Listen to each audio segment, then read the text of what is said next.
Hello student, good morning. In our last video हमने exercise 2.2 सम number 5 over कर दिया है. जो हमारा मैनीफोल्ड क्लासिफिकेशन और सिंपल क्लासिफिकेशन था, राइट, जो वो टॉपिक था वो हमारा ओवर हो चुका है. अब नया टॉपिक है हमारा diagrams. So listen it carefully. What is the meaning of diagram? First, you have to understand what is the meaning of diagram. In order to understand and represent huge and complex data into simple and attractive manner, classified data are presented in the form of graphs or diagram. As per our syllabus, we will discuss only diagram. The main characteristic of the data presented by graphs are self-explanatory. Example for the forecasting of weather condition on television, various diagrams are used. Right? हम लोगों को अपना data present करने के लिए simple और attractive manner में अगर हमें डेटा प्रेजेंट करना है तो हमें किस तरह से डेटा प्रेजेंट कर सकते हैं, तो डायग्राम से कर सकते हैं. हम लोग अपने सिलेबस के मुताबिक यहाँ पे सिर्फ डायग्राम्स के ही बारे में पढ़ने वाले हैं. जो इसका मेन कैरेक्टरिस्टिक क्या होता है कि ग्राफ अपने आप को ही एक्सप्लेन कर देता है. जैसे ग्राफ ड्रॉ किया होता है उसमें से हमें पता चल जाता है कि कौन सी वे में ग्राफ जा रहा है, यानी इंक्रीज हो रहा है, डिक्रीज हो रहा है, हम वो ग्राफ पे से देख के ही समझ में आ जाता है. राइट. अब हम एक एग्जांपल लेते हैं कि वेदर की कंडीशन है जो टेलीविजन में दिखाई जाती है ग्राफ के मुताबिक कि आज इतना डिग्री हुआ, कल इतना डिग्री था, उस तरह से इंक्रीज और डिक्रीज उस तरह से पता चल जाता है कि वेदर में कितना चेंजेस हुआ है. Various diagrams are used. Similarly, various departments of central and state government, industrial farms, etc. publish their annual activities in the various publications by using diagrams. तो कई डिपार्टमेंट्स ऐसे होते हैं जो अपना जो डेटा होता है वो डायग्राम से पब्लिश करता है. यानी लास्ट ईयर लास्ट मंथ में कितना सेलिंग हुआ, इस मंथ में कितना सेलिंग हुआ, उस हिसाब से वो अपना डेटा प्रेजेंट करता है. कैसे? डायग्राम से, जिससे हम इजीली आइडेंटिफाई कर सकते हैं कि कितना इंक्रीज हुआ है और कितना डिक्रीज हुआ है. Understand what is the meaning of diagram. तो किसी भी डेटा को प्रेजेंट करने के लिए सिंपल और अट्रैक्टिव मैनर में और अंडरस्टैंडिंग हो सके वैसे मैनर में अगर हमें डेटा प्रेजेंट करना हो तो हम कैसे कर सकते हैं? डायग्राम से कर सकते हैं. तो there are the various importance of diagram. Diagrams के बहुत सारे इंपॉर्टेंस है. क्यों डायग्राम जरूरी है? तो फर्स्ट पॉइंट लिखा हुआ है attractive and simple. So diagram represent the data in attractive simple way. Right. And diagram क्या करता है? डेटा को रिप्रेजेंट करता है in the attractive manner and simple way. Moving to the next, second number, remembered for longer time. The characteristics of the data expressed by diagrams are remembered for longer time.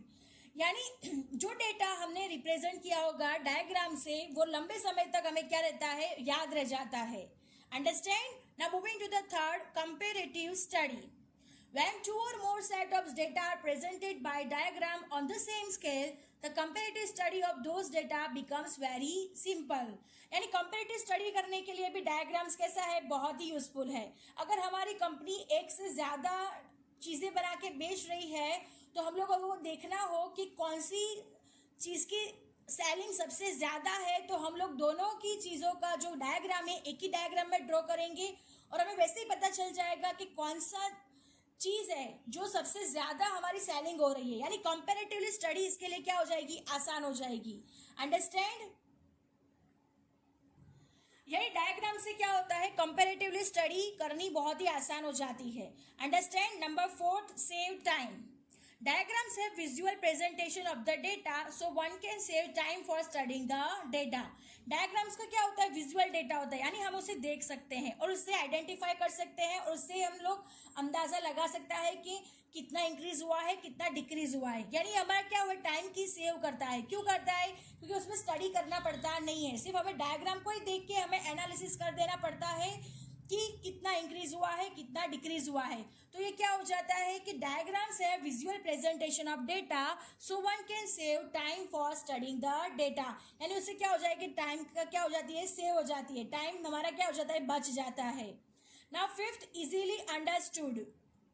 The core characteristic characteristic of data conveyed by diagrams are easily understood by the illiterates, less educated or even by children.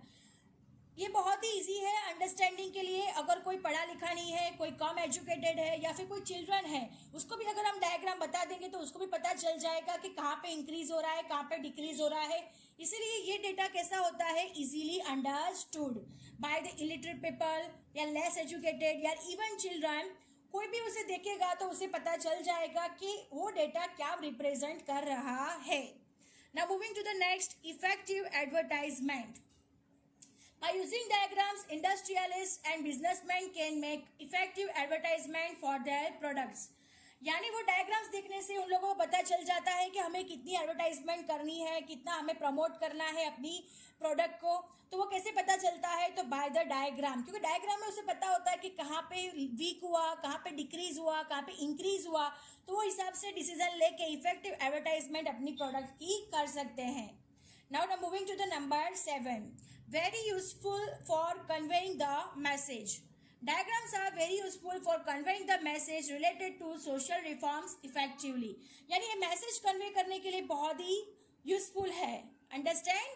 Then next, language barriers. Pictorial diagrams are easy to understand irrespective of language barriers. यहाँ पे language barriers से यानी जहाँ पे language की समझ में नहीं आती और तो वहाँ पे क्या हो जाता है, pictorial diagrams are very useful to easy to understand. वहाँ पे पिक्टोरियल डायग्राम क्या हो जाते हैं, समझने के लिए इजी हो जाते हैं. जहाँ पे लैंग्वेज का प्रॉब्लम है वहाँ पे अगर हम पिक्टोरियल डायग्राम्स देख लेते हैं, यानी पिक्चर वाले डायग्राम्स देख लेते हैं, तो हमें समझ में आ जाता है कि ये क्या रिप्रेजेंट कर रहा है. Understand. So these are the importance of diagrams. First क्या था, attractive and simple. Second one था remembered for longer time. Third one, comparative study. Fourth one, save time. Fifth one, easily understood. Sixth one, effective advertisement. Seventh one, very useful for conveying the message. Eighth one, language barriers. Understand? Diagrams के ये सारे importance थे. Now moving to the limitations of diagram. हर एक का importance होता है, वैसे उसकी limitations भी होती है. तो हम डायग्राम्स की क्या क्या limitations है वो अब सीखेंगे. So there are various limitations of the diagrams. Limitations. First है wrong interpretation. If the diagram is not drawn accurately, then it leads to wrong interpretation. अगर डायग्राम हमने परफेक्टली ड्रॉ नहीं किया है तो वो हमें कैसा देगा, रॉन्ग इंटरप्रिटेशन देगा. यानी रॉन्ग हम उसको आइडेंटिफाई कर पाएंगे और उससे रॉन्ग ही डिसीजन लेंगे, रॉन्ग एनालिसिस होगा. यानी जो डायग्राम है वो एक्यूरेटली ड्रॉन किया हुआ बहुत ही जरूरी है. अगर वो एक्यूरेटली ड्रॉन नहीं है तो क्या होगा, उससे रॉन्ग इंटरप्रिटेशन होगा, उससे रॉन्ग मतलब निकलेगा. Understand. Now moving to the next, misleads. Sometimes illusionary effect of diagrams mislead the public opinion. Illusionary मतलब हम लोग अंदाजे से कोई भी डायग्राम ड्रॉ कर देते हैं तो उससे क्या हो जाता है, पब्लिक को क्या हो जाता है, मिसलीड मिलती है. यानी उनकी ओपिनियन और हमारी ओपिनियन में बहुत ही गैप आ जाता है. वो क्या होता है, मिसलीड देता है. क्यों, बिकॉज इल्यूजनरी इफेक्ट है. यानी वो हुआ नहीं है बट इल्यूजन किया हुआ है कि शायद ऐसा हो सकता है. तो उसे क्या हो जाता है, मिसलीड हो जाती है पब्लिक की ओपिनियन. अंडरस्टैंड. तो क्या हो गया, sometimes illusionary effect of diagram mislead the public opinion. Now next, third, loss of accuracy.